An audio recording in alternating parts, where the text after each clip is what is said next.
Bank of Maharashtra employees union Aurangabad या संघटनेची 40 वर्ष पूर्ण झाली. 4 दशके हा कालावधी एखाद्या संस्थेसाठी कमी असेल, पण परिवर्तनवादी कामगार संघटनेच्या बाबतीत हा महत्त्वाचा कालखंड ठरू शकतो. कारण अशा कामगार संघटना सभासदांच्या हक्क आणि कल्याणासाठीचा संघर्ष करत असतानाच व्यवस्थेला बदलण्याची भाषा बोलत असतात. त्यांना अटळपणे व्यवस्थेशी टकराव घ्यावा लागतो.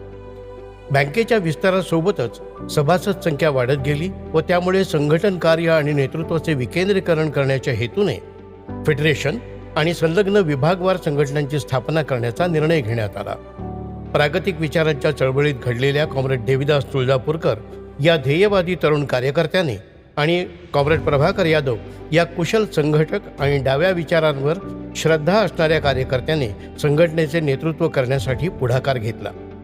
यातूनच दिनांक 20 जानेवारी 1985 रोजी bank of Maharashtra employees union Aurangabad या संघटनेची स्थापना झाली आणि मराठवाडा सोलापूर विभागातील बँक कर्मचारी चळवळीला एक नवा आयाम मिळाला. कामगार संघटना हे समाज परिवर्तनाचे प्रभावी माध्यम आहे, हा विश्वास बाळगून केलेली ती सुरुवात होती. संघटनेच्या स्थापनेमागचा नेतृत्वाचा दृष्टिकोन स्थापना अधिवेशनातील स्मरणिकेच्या मुखपृष्ठावर जगप्रसिद्ध चित्रकार पाब्लो पिकासो यांच्या शांतता, मैत्री, मानवता या विचारसूत्रावर आधारित चित्राने प्रतिबिंबित झालेला होता. आज 4 दशकानंतर मागे वळून पाहताना संघटना स्थापन करीत असताना केलेला दृढसंकल्प कितपत पूर्ण होऊ शकला याचा आढावा घेण्याचा हा आपणच आपल्यासाठी केलेला प्रयत्न. जाती धर्मावर आधारित कार्यरत असलेल्या कामगार संघटना, प्रागतिक विचारांशी पूर्वापार आकस असलेले बँकेतील तत्कालीन उच्चपदस्थ या दोहोंच्या विरोधात जाऊन AIBEच्या विचारांचा प्रसार आणि प्रचार करण्याचे मोठे आव्हान होते. सभासद कार्यकर्त्यांच्या विभागवार बैठका, शाखा भेटी, मेळावे याशिवाय कार्यकर्ता प्रशिक्षण कार्यशाळा, सभासदांच्या वैयक्तिक आणि सामूहिक प्रश्नांची सोडवणूक याला प्राधान्य दिले गेले. अल्पावधीतच संघटनेची हस्तक्षेप क्षमता निर्विवादपणे सिद्ध झाली. निर्णायक बहुमत सिद्ध होऊ शकले. सभासदांच्या न्याय्य हक्कासाठी संघटित हस्तक्षेपाची सुरुवात, त्याला मिळत असलेले यश यातून सर्वसाधारण सभासदात लढाऊ वृत्ती रुजली आणि संघटनेवरचा विश्वास दृढ झाला. कामगार संघटनांकडे बघण्याचा समाजाचा दृष्टिकोन बदलावा आणि कामगार संघटना समाजाच्या, राष्ट्राच्या उभारणीत महत्त्वपूर्ण भूमिका बजावणारे सामाजिक संघटन आहे हे समाजाला कळणे गरजेचे असते. यासाठी शोषणाचे मूळ व्यवस्थेत आहे हे लक्षात घेऊन चळवळीची दृष्टी अधिक व्यापक बनवली. असा व्यवस्थेला संघर्ष करताना कामगार चळवळ युद्धाच्या विरोधात, शांततेच्या बाजूने, विद्वेषाच्या विरोधात, बंधुत्वाच्या बाजूने, समतेच्या बाजूने आणि माणुसकीच्या बाजूने उभी राहते. हेच कामगार चळवळीचे मुख्य उद्दिष्ट आहे हे भान ठेवून संघटनेने जाणतेपणी अनेकविध उपक्रम हाती घेतले.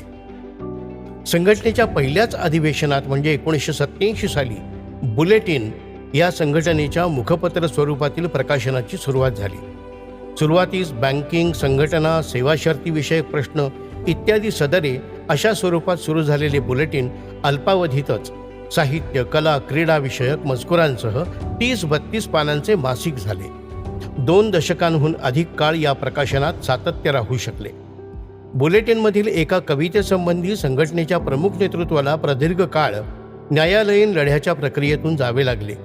या खडतर प्रवासात नेतृत्व आणि संघटना दोघांचेही अस्तित्व पणाला लागलेले असतानाही आपण अभिव्यक्ती स्वातंत्र्य या राज्यघटनेने बहाल केलेल्या मूलभूत तत्वाशी कोणतीही तडजोड न स्वीकारता एक प्रदीर्घ ऐतिहासिक लढा दिला, ज्याची आवर्जून नोंद घ्यायला हवी. बुलेटिन प्रकाशनातर्फे नंतरच्या काळात पंडित नेहरू जन्मशताब्दी, डॉक्टर बाबासाहेब आंबेडकर जन्मशताब्दी निमित्त पुस्तकमाला प्रकाशित केली गेली. 1992 साली देशभर उसळलेल्या धार्मिक विद्वेषाच्या पार्श्वभूमीवरचा विशेषांक, डंकेल प्रस्ताव आणि नवीन आर्थिक धोरणाचा प्रतिवाद करणाऱ्या तज्ज्ञ आणि विचारवंतांचे लिखाण असणाऱ्या विविध पुस्तिका आणि अन्य प्रासंगिक विषयांवरील लेखन पुस्तिकांच्या स्वरूपात प्रकाशित केले गेले.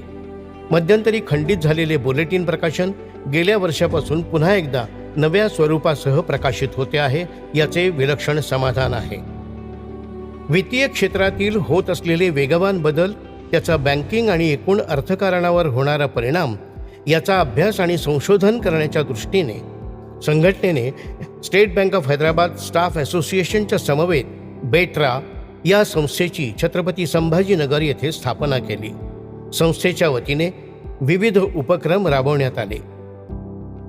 संघटनेसाठी द्विवार्षिक सर्वसाधारण सभा हे आपल्या वाटचालीचा, उपलब्धींचा सामूहिक आढावा घेण्याचे आणि भविष्याचा वेध घेऊन धोरण आणि कृती कार्यक्रम ठरवण्यासाठीचे व्यासपीठ असते.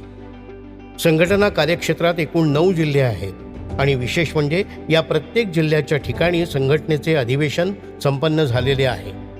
केवळ सभासदांचे प्रश्न अथवा उद्योगाचे प्रश्न यापुरते सीमित न राहता भोवतालात घडणाऱ्या सामाजिक, राजकीय, आर्थिक आणि सांस्कृतिक पर्यावरणाचा वेध घेऊन त्यानुरूप आपल्या वाटचालीची दिशा ठरवणे या हेतूने प्रत्येक अधिवेशनात विविध क्षेत्रातील नामवंत, अभ्यासक, कृतिशील विचारवंत यांना उद्घाटक अथवा विशेष अतिथी म्हणून निमंत्रित केले गेले. कॉम्रेड श्रीपाद अमृत डांगे स्मृती पुरस्कार. समाजात प्रत्येक क्षेत्रात उल्लेखनीय कार्य करणाऱ्या व्यक्तींना पुरस्कार देऊन त्यांच्या योगदानाची दखल घेतली जाते. याला एकमात्र अपवाद कामगार संघटना क्षेत्राचा. हे लक्षात घेऊन संघटनेने कामगार क्षेत्रात काम करणाऱ्या व्यक्तींना कॉम्रेड श्रीपाद अमृत डांगे स्मृती पुरस्कार देऊन सन्मानित करण्याची परंपरा 1999च्या उस्मानाबाद अधिवेशनापासून सुरू केली. नंतर प्रत्येक अधिवेशन प्रसंगी विविध मान्यवर कामगार नेत्यांना हे पुरस्कार प्रदान केले गेले. या उपक्रमाअंतर्गत आजवर कामगार नेते कॉम्रेड अनंतराव नागापूरकर, मुंबई गिरणी कामगारांचे नेते कॉम्रेड गंगाधर चिटणीस, हिंद मजदूर सभेचे नेते डॉक्टर शांती पटेल, विडी कामगारांचे नेते कॉम्रेड राम रत्नाकर, विविध कामगार संघटनांचे नेते मार्गदर्शक कॉम्रेड गोविंद पानसरे, आयटकचे नेते कॉम्रेड डॉक्टर भालचंद्र कांगो, आदिवासी कातकरी कष्टकऱ्यांच्या नेत्या श्रीमती उल्का महाजन, राज्य सरकारी कर्मचारी महासंघाचे नेते श्री र ग कर्णिक आणि बँक कर्मचाऱ्यांचे राष्ट्रीय नेते कॉम्रेड सुरेश ढोपेश्वरकर या मान्यवरांना पुरस्कार प्रदान करण्यात आला याचे आपल्याला मनस्वी समाधान आहे. याचसोबत काही अधिवेशन प्रसंगी आपण समाजातील प्रसिद्धीपासून दूर असलेले मात्र खरेखुरे रोल मॉडेल्स यांना आमंत्रित करून त्यांच्या असामान्य कार्याची दखल घेतली, त्यांचा सन्मान केला. कॉम्रेड प्रभाकर यादव स्मृती व्याख्यानमाला. संघटनेचे संस्थापक अध्यक्ष कॉम्रेड प्रभाकर यादव यांचे 2007 साली अकाली निधन झाले. संघटनेच्या उभारणीतील कॉम्रेड यादव यांचे योगदान अतुलनीय होते. त्यांच्या योगदानाची प्रेरणादायक आठवण सदैव राहावी या हेतूने आपण सोलापूर विद्यापीठाच्या समन्वयासह कॉम्रेड प्रभाकर यादव स्मृती व्याख्यानमाला या उपक्रमाची सुरुवात 2010 सालापासून केली. या व्याख्यानमालेत विविध क्षेत्रातील विचारवंत मान्यवरांनी व्याख्याने दिलेली आहेत. एखाद्या कामगार संघटनेने अशी व्याख्यानमाला चालवल्याचे हे अपवादात्मक उदाहरण असावे. संघटनेचा सभासद कार्यकर्ता अधिकाधिक समाजोन्मुख व्हावा, त्याच्या जाणीवा अधिक प्रगल्भ व्हाव्यात या हेतूने संघटनेने कला साहित्य क्षेत्रात काही उल्लेखनीय पुढाकार घेतले होते. 1989च्या लातूर अधिवेशन प्रसंगी आपल्याच सभासदांनी दिग्दर्शित आणि अभिनीत केलेले डॉक्टर शंकरशेष लिखित पोस्टर हे 2 अंकी हिंदी नाटक संघटनेच्या प्रवासातील अत्यंत उल्लेखनीय उपक्रम होता. मूळ हिंदी नाटकाचे पुढे महाराष्ट्रभर प्रयोग झाले. नंतर याचा मराठी अनुवाद करून राज्य नाट्य स्पर्धेत देखील ते अव्वल ठरले होते. संघटनेच्या सभासदांनी सादर केलेली कॉम्रेड तुम आगे बढ़ो ही एकांकिका नावाजली गेली. अपहरण भाईचारे का हे पथनाट्य देखील विविध शहरात सादर केले गेले. याशिवाय आंतरराष्ट्रीय महिला दिनानिमित्त लातूर, सोलापूर, औरंगाबाद, नांदेड या शहरातील महिला सभासदांनी विविध कार्यक्रमात कविता, नृत्य, गाणी इत्यादी सादरीकरण करून आपल्या सांस्कृतिक कलागुणांचे प्रदर्शन केले. 1985 ते 90 या काळात आतंकवादाने होरपळणाऱ्या पंजाब राज्यातील निराधार स्त्रियांसाठी पंजाब स्त्री सभा ट्रस्ट या कम्युनिस्ट पार्टीने स्थापन केलेल्या संस्थेला आपण भरघोस आर्थिक मदत केली. 1993 साली किल्लारी परिसरात झालेल्या संहारक भूकंपात संघटनेच्या लातूरमधील कार्यकर्त्यांनी केलेली मदत आणि पुनर्वसन कार्य अत्यंत उल्लेखनीय होते. बीड शहरात पूरग्रस्तांसाठी केलेले मदत कार्य असो, सुनामी अथवा देशभरातील विविध आपत्तींमुळे विस्थापित झालेल्यांसाठी निधी संकलन असो, या सर्व प्रसंगी संघटनेचे कार्यकर्ते अग्रभागी होते. गेल्या काही वर्षांपासून संघटना कार्यक्षेत्रातील तिन्ही विभागात संघटनेतर्फे रक्तदान शिबिर आयोजित केले जात आहे, ज्याला प्रत्येक वर्षी वाढता प्रतिसाद मिळतो आहे. सोलापूर, लातूर, औरंगाबाद विभागातील निवडक गावात पाणी फाउंडेशन या स्वयंसेवी संस्थेसोबत 2 वर्षे श्रमदान करून आपल्या कार्यकर्त्यांनी 1 मे कामगार दिवस साजरा केला. कोरोना काळात विस्थापित कष्टकऱ्यांसाठी आपल्या तिन्ही क्षेत्रात मदत कार्य केले गेले. भारतीय किसान सभा, परी यासारख्या संस्थांना भरघोस आर्थिक मदत केली. दुष्काळग्रस्त गाव खोपटा, जिल्हा छत्रपती संभाजीनगर या गावी मृत नदीच्या पुनर्जीवनासाठी तेथील जनसंघटनांशी समन्वय साधून भरीव आर्थिक मदत केली. सभासदात सामाजिक दायित्वाची भावना रुजावी या हेतूने संघटनेतर्फे आनंदवन, हेमलकसा या ठिकाणी सोशल टुरिझमचे आयोजन केले.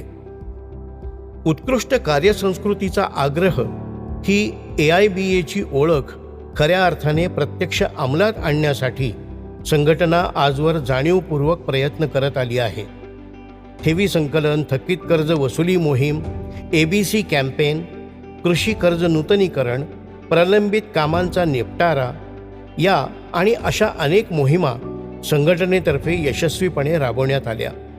समाधानाची बाब म्हणजे नव्या पिढीतील सभासद कार्यकर्ते हा वसा सक्षमपणे पुढे नेत आहेत. बँक ऑफ महाराष्ट्रामध्ये 2004 साली ऑल इंडिया फेडरेशन नामनिर्देशित प्रतिनिधी म्हणून आपल्या संघटनेचे अध्यक्ष कॉम्रेड देवीदास तुळजापूरकर यांची कर्मचारी संचालक म्हणून नेमणूक झाली.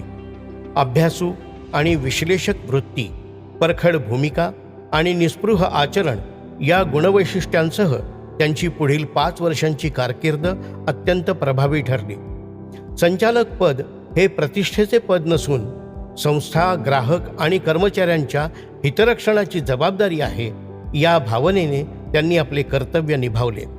त्यांचा संचालक पदाचा कार्यकाल अनेक आदर्श प्रस्थापित करणारा सिद्ध झाला. संघटनेच्या तत्वांना सर्वाधिक प्राधान्य देण्याच्या भूमिकेमुळे व्यवस्थापनातील उच्चपदस्थांशी असहमतीचे, संघर्षाचे अनेक प्रसंग आले.